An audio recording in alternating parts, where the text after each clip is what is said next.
Aujourd'hui, on va parler de ma casquette de daronne. C'est parti. I believe in you.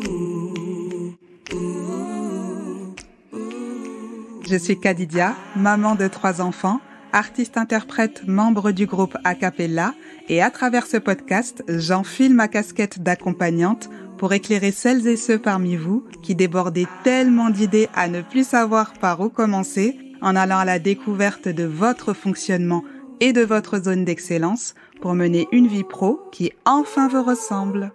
J'ai eu l'idée de cet épisode il y a environ 10 minutes. Pour être tout à fait honnête et précise, ça s'est passé il y a 10 minutes. J'étais tranquillement à la maison, j'étais seule. Mon mari a eu la magnifique idée d'embarquer mes enfants à la piscine. Oui, on est en plein mois de décembre, tout va bien. Oui, il les a embarqués à la piscine. C'est une famille qui aime beaucoup l'eau. Il y a un délire avec le geyser et l'eau quand même dans cette famille.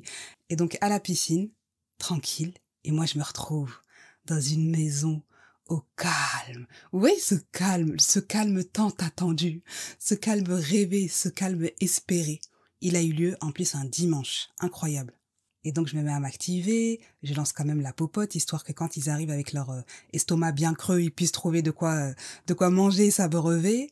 Et puis, vous connaissez le délire, hein, quand on commence à enclencher la machine, on lance la cuisine, on se dit « Ah, il y a une miette par terre !» Bon, ok, je vais taper un coup d'aspi. Donc, je commence à taper l'aspirateur. Et puis, je commence à m'embarquer dans d'autres tâches. Je commence en fait à taper un ménage royal. Vous savez, ces ménages dans lesquels on commence, mais on ne sait pas jusqu'où on va aller. C'est exactement dans ça que je me suis embarquée. Une fois que j'arrive presque à la fin de ce ménage interminable, qu'est-ce que j'aperçois à travers la fenêtre? Des êtres humains, des énergumènes pointer le bout de leur nez. Ils se dirigent vers la maison. Au secours! Je vois mes enfants débarquer avec mon mari. Et là, c'est le drame. Dans ma tête, je me dis tout ce que j'avais prévu de bien, de sain, de magnifique pour mon avenir. Tout tombe à plat à cause de ce ménage interminable. En fait, j'avais l'idée d'enregistrer un épisode de podcast pendant qu'ils étaient pas là. Mais en réalité, je me suis dit, pourquoi je me prends la tête en fait? Quand je les ai vus, au début, j'étais deg. Je vous dis la vérité. Ici, on se parle sans filtre, on a dit. J'étais dégoûtée. J'ai dit, mais comment ça se fait qu'ils sont revenus aussitôt? Mais en fait, c'est pas qu'ils sont revenus aussitôt. C'est juste que moi, j'ai mis 10 piges à faire mon ménage. Et là, je me suis dit, hey, je l'ai mon titre d'épisode. La parentalité d'une multipotentielle. C'est exactement ça. C'est de ça dont les geysers ont besoin.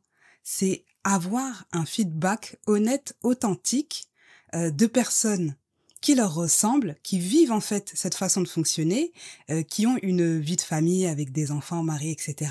Et comment est-ce qu'on gère en fait tous ces aspects? Comment est-ce que ça s'entremêle? Comment est-ce que ça s'interconnecte? J'ai dit mais c'est magnifique, c'est encore mieux que si j'avais enregistré l'épisode en solo avec ce que j'avais prévu. D'ailleurs, je ne vous dis pas ce que j'avais prévu, je ne dis pas que je vais pas le sortir. Néanmoins, apparemment, c'est pas ça que je devais enregistrer dans l'instant. Et je me suis dit que franchement, la parentalité, quand on a un fonctionnement de multipotentiel, c'est un délire. De toute façon, la parentalité tout court, c'est un délire. Moi, je me rappelle très bien quand j'avais juste un enfant. Donc déjà, je rappelle, pour ceux qui me découvrent là, j'ai 3 enfants. Donc le premier a 12 ans. Oui, je commence à bugger parce que je bug dans l'âge de mes enfants.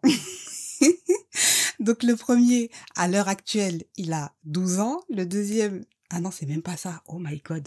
Le premier, il a 14 ans. C'est une catastrophe. Je vais même pas couper ça. Je vais pas couper cette partie. Le premier a 14 ans. Le deuxième a 11 ans. Et la dernière, elle a 8 ans. Ouais, je bug dans l'âge de mes enfants. Bon, j'ai trouvé des explications un peu plus tard du pourquoi je bug. Apparemment, j'ai un trouble dyscalculique. Donc, tout ce qui est calcul, finance, etc., c'est pas mes meilleurs potes. Mais en tout cas, ça crée des échanges hyper drôles. Donc voilà. Voici l'âge de mes enfants, et je disais donc que quand j'avais mon premier enfant, j'étais déjà choquée de ce que c'était la parentalité. J'étais vraiment en mode, mais pourquoi personne m'a dit? Pourquoi personne ne m'a informé de tout ce qui allait m'attendre? Alors la grossesse, est-ce qu'on en parle de la grossesse? Moi, j'ai eu une grossesse PLS. Voilà, je ne sais pas si cette dénomination existe, mais je la crée. J'ai eu une grossesse PLS. Vous savez, il y a tout un tas de troubles qui existent pendant la grossesse. Moi, je crois que j'ai décidé de faire le package Comme ça, on est sûr que j'ai tout expérimenté et c'est bon, je suis prête pour la vie. Et puis, comme si c'était pas assez, j'avais décidé d'avoir mon premier enfant pendant que j'étais encore à l'école. J'étais en dernière année d'études, je faisais une école de commerce, donc j'étais dans ma dernière année. Et j'ai dit, ouais, ça peut être une bonne idée ça pour, pour clôturer l'année scolaire. Ouais, moi je peux faire ça. Je peux terminer mes études et démarrer une nouvelle vie avec mon petit bébé. Voilà comment, regardez un peu l'état d'esprit. Vraiment cet état d'esprit où quand on doit choisir l'un ou l'autre, en fait on se dit, bah non, je peux avoir les deux. Et ça, c'est du typique du fonctionnement de multipotentiel. La difficulté à faire des choix, le fait d'être tiraillé, et puis de se dire, bah non, en fait, je peux tout avoir. Ouais, ça fait partie du package. Donc, à la fin, quand même, j'ai réussi à obtenir mon diplôme. J'étais là avec mon gros bidon à l'école, et j'étais mariée, je m'étais mariée en... Ouais, je crois à ma première année d'école de commerce ou deuxième, je sais plus trop. Vous-même, vous savez, avec les chiffres. Normal, je me suis dit, ouais, je peux faire des études, je peux me marier avec mon prince charmant, il n'y a pas de problème, tout ça, ça peut marcher. Et puis, la dernière année d'études, j'ai dit, oui, je peux aussi avoir un bébé, il n'y a pas de problème. Et puis, pour en ajouter, j'étais en alternance, donc voilà, j'ai dit aussi, je peux aller en entreprise, taper je sais pas combien d'heures de trajet de métro. Je me souviens, c'était la ligne 9 pour mon premier enfant. Et c'était incroyable, j'étais là avec mon gros bidon, multicasquette, j'ai dit ouais, on peut y arriver.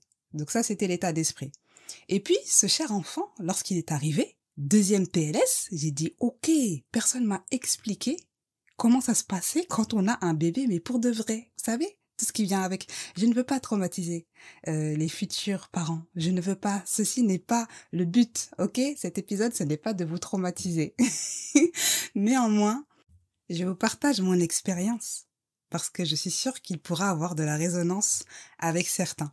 Certains pourront peut-être se reconnaître. Et donc, je disais que lorsqu'il est arrivé, bon, j'étais la maman la plus heureuse du monde. Genre, pour moi, l'accouchement, c'est un moment extraordinaire. C'est effectivement l'un des moments les plus douloureux pour une maman, pour une daronne. Mais pour moi, c'est la libération. C'était la libération totale. Vraiment, j'ai des grossesses vraiment PLS, mais par contre, les accouchements incroyables. Bref, je passe les détails. Et puis, bah, il y a le bébé qui arrive. Et puis, l'allaitement, on en parle que les daronnes, elles nous disent pas tout.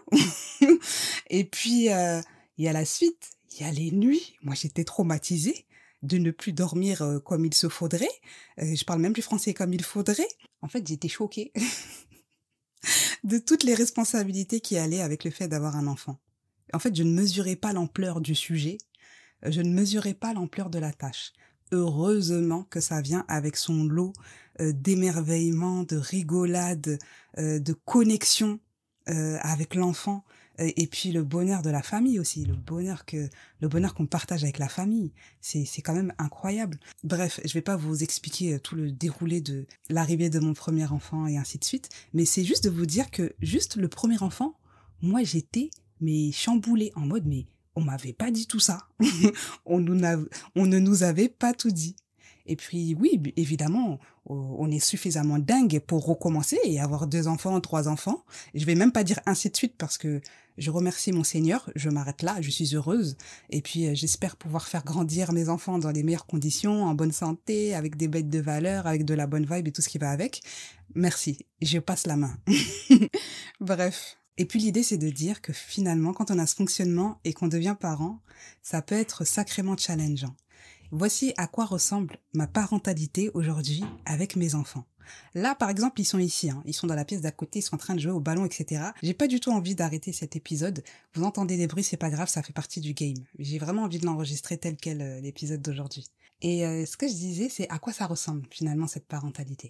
Donc déjà, j'ai 3 enfants vraiment différents dans leur fonctionnement. Voilà, ça c'est le principe, c'est à peu près normal. Et du coup, je vais pas avoir la même interaction avec eux. J'en ai un qui va beaucoup me ressembler au niveau de l'humour. Il va beaucoup me ressembler au niveau de l'humour, du coup on va beaucoup connecter là-bas. J'en ai un autre, lui il est perché dans les étoiles de la lune, ça veut dire que son monde il est totalement en haut, il faut pas trop le déranger là-bas. Voilà, lui, lui il demande la paix infinie, et après de temps en temps il revient et il nous raconte ce qu'il a vu dans les étoiles, dans la lune, etc. Et c'est trop kiffant. Et puis j'en ai une autre qui elle est très créative. D'ailleurs, c'est elle qui m'a inspiré le post dans lequel je disais tous les enfants sont multipotentiels parce que Finalement, elle aime beaucoup créer. Elle dit qu'elle sera chef d'entreprise, architecte, coach, et elle a découvert aussi qu'elle serait, qu'est-ce qu'elle m'a dit d'autre?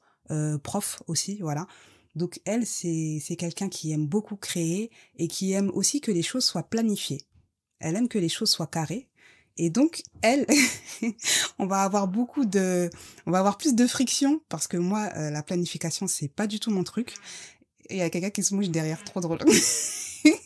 Cet épisode, il va être trop cool. Et je disais donc que elle, on va avoir des frictions parce qu'elle aime beaucoup planifier, organiser, que les choses soient carrées. Et moi, dans mon quotidien, j'aime beaucoup le freestyle, être dans l'impro, on voit ce qu'on va faire, être dans l'intuitif, etc. Et en fait, ce que j'ai remarqué, avec du recul, je me dis qu'en fait, chacun de mes gosses est là pour me challenger sur des choses en particulier que moi, j'ai pas naturellement, que j'ai pas développé. Et puis, en même temps, de l'autre côté, que moi, je vais peut-être leur apporter quelque chose que eux n'ont pas naturellement ou qu'ils n'ont pas encore développé. Et du coup, ça fait des feux d'artifice, mais tous les jours, au quotidien. Donc ça, c'est plutôt notre côté interactionnel. Et après, moi, vraiment, dans ma casquette de maman, comment est-ce que je vis ça? Franchement, c'est les montagnes russes. C'est jouer, en fait, entre mon besoin de liberté, de faire ce que je veux, de ne pas être tout le temps dans la responsabilité, et en même temps, jouer avec cette casquette de daronne dans laquelle, bah, malgré tout, faut, voilà, vous avez vu déjà comment je commence? Là, je commence à être inconfortable. Voilà, là, c'est mon inconfort. Bon, bah, il y a des règles qu'il faut quand même que les enfants respectent, il y a de la contribution, il faut que tout le monde mette la main à la pâte, etc. Honnêtement, c'est la partie que j'aime le moins. Celle que je préfère, c'est quand juste on s'éclate et puis c'est cool. Mais alors, l'histoire de faire contribuer les tâches dans la maison, etc., franchement, ça, c'est la galère. C'est la galère parce qu'ils sont pas du tout intéressés. Jusqu'ici, tout va bien, ça les intéresse pas. Et donc, le job, c'est de leur montrer l'intérêt quand même de le faire. Et donc, se confronter à leur frustration.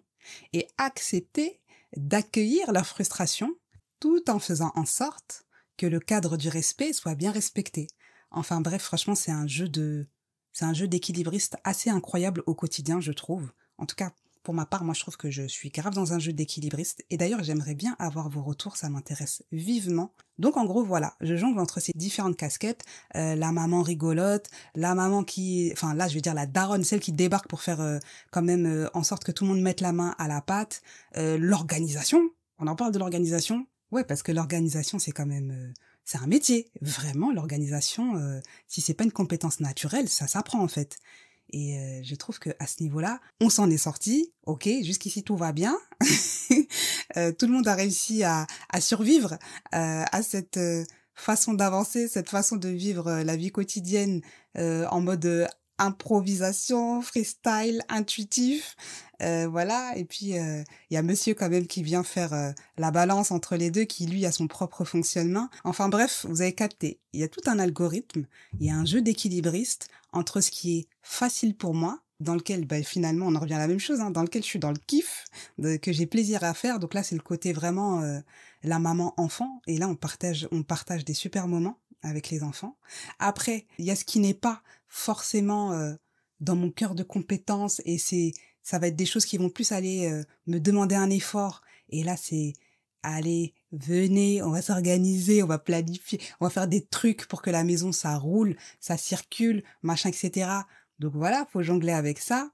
Et puis, sans compter les autres casquettes que vous connaissez, la casquette de podcasteuse, la casquette d'entrepreneur, la casquette d'accompagnante, et ainsi de suite. Donc pour conclure, je dirais que évidemment que je suis extrêmement heureuse d'être maman, de l'avoir été dans ces circonstances, avec ce fonctionnement, et d'avoir jusqu'ici réussi à conjuguer quand même toutes les différentes casquettes que je porte au quotidien. En tout cas, ce qui est sûr, vraiment, si je peux vous apporter à ce niveau-là, c'est que je vois une différence énorme entre lorsque j'étais maman et que je faisais un job. Je suis en train d'enregistrer un podcast. Là, c'est prêt. C'est quoi qui est prêt? Ah, mon repas? Oui, des barres. Merci Ismaël, j'arrive, d'accord? J'ai bientôt fini, je suis en train de conclure. Bon, même ça, je vais pas le couper au montage. Et ce que je disais, c'est que vraiment ce qui a fait... je remarque une différence énorme entre lorsque j'étais maman et que je faisais un job qui ne me nourrissait pas, dans lequel j'étais pas forcément en énergie et je me rendais pas compte, hein. Clairement, j'étais dans le déni.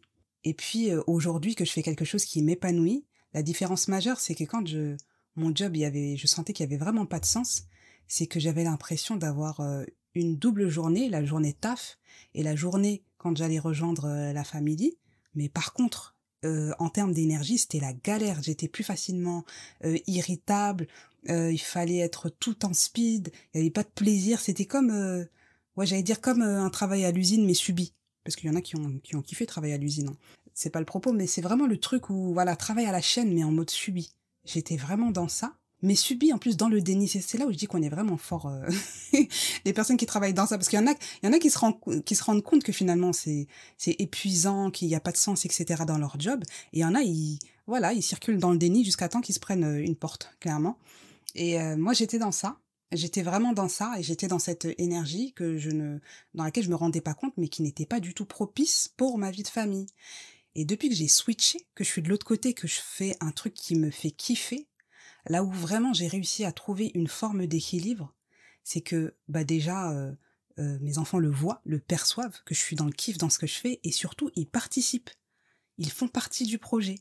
Parce que moi, je considère que une voie professionnelle, un projet professionnel, quand il est bien trouvé, a priori, il doit avoir des impacts directs sur la vie personnelle. Vous savez, le fameux équilibre pro, équilibre vie perso. Et vraiment, mes enfants participent à mon projet professionnel. Et c'est comme ça que je crée mon équilibre, parce que je considère que tout le monde a le sien. Il n'existe pas un équilibre parfait, là, comme si on était tous sur un fil, là. D'équilibriste sur une poutre, ça n'existe pas, ça c'est un leurre, ça n'existe pas. C'est chacun avec son équilibre et avec ce dont il a besoin, justement, pour être dans son équilibre. Et donc, moi, je les fais participer. Il y a des posts, c'est eux qui choisissent. Par exemple, sur Instagram, c'est eux qui choisissent. Il y a des épisodes, franchement, il y en a pas mal. En fait, c'est eux qui me les ont inspirés. Même si dans l'épisode, je parle pas forcément d'enfants, mais c'est eux qui me les ont inspirés. Et je leur dis, je les valorise, je leur dis, mais vraiment, ça, c'est toi. Ça, c'est grâce à toi. Il y a, par exemple, quand je dois poster sur la plateforme de podcasting, j'appuie sur le bouton avec ma fille. Je dis, allez, c'est parti. On fait un décompte. Et puis, je la fais participer. Et ainsi de suite. Donc, c'est l'équilibre que j'ai trouvé dans ma parentalité. Alors, ça, c'est clair et net que j'ai tellement à apprendre encore, même si mes enfants sont grands. De toute façon, la vie, c'est pas fini, hein. Il y a encore d'autres défis qui m'attendent. J'ai encore plein de choses à apprendre, à améliorer, des choses sur lesquelles je me questionne, j'ai des doutes. Mais au moins, vraiment, ce qui a été game changer, comme on dit, un truc qui a eu un impact de ouf, c'est quand j'ai trouvé ma voie professionnelle, celle qui me fait kiffer, et qui fait qu'il y a un impact hyper positif sur ma vie personnelle. Je dis souvent que l'intérêt de mon programme d'accompagnement, pour aider les multipotentiels justement à trouver une voie professionnelle qui tient compte de leur fonctionnement et surtout qui les épanouit et dans lequel ils seront en kiff et en excellence, je dis souvent que l'intérêt, c'est vraiment de gagner du temps, de l'argent, de l'énergie pour ne plus se disperser à chercher en vain. Et quand je parle d'énergie, souvent dans ma tête, j'ai quand même cette notion d'énergie parce que je pense également aux autres sphères de la vie. C'est pas juste de l'énergie en allant au travail, mais c'est aussi l'énergie qu'on a quand on doit commencer une deuxième journée, une troisième journée et ainsi de suite. Que le fait de travailler soit justement une source d'énergie plutôt qu'un puits sans fond. C'est aussi ça l'intérêt. Et c'est pour ça que je fais ces accompagnements avec cœur, parce que je sais exactement ce qui se passe dans la tête, quelles sont les difficultés qui sont rencontrées, quelles sont les frustrations aussi, à essayer, à tenter, à chercher, mais en vain. Et j'ai conscience de tout ça. Et la bonne nouvelle, c'est que je kiffe, en fait, accompagner à dépasser tout ça pour enfin se sentir bien dans sa vie professionnelle, afin que ça ait des impacts retentissants sur la vie personnelle et même spirituelle. Voilà, on dirait que c'est la fin. Aujourd'hui, un épisode freestyle.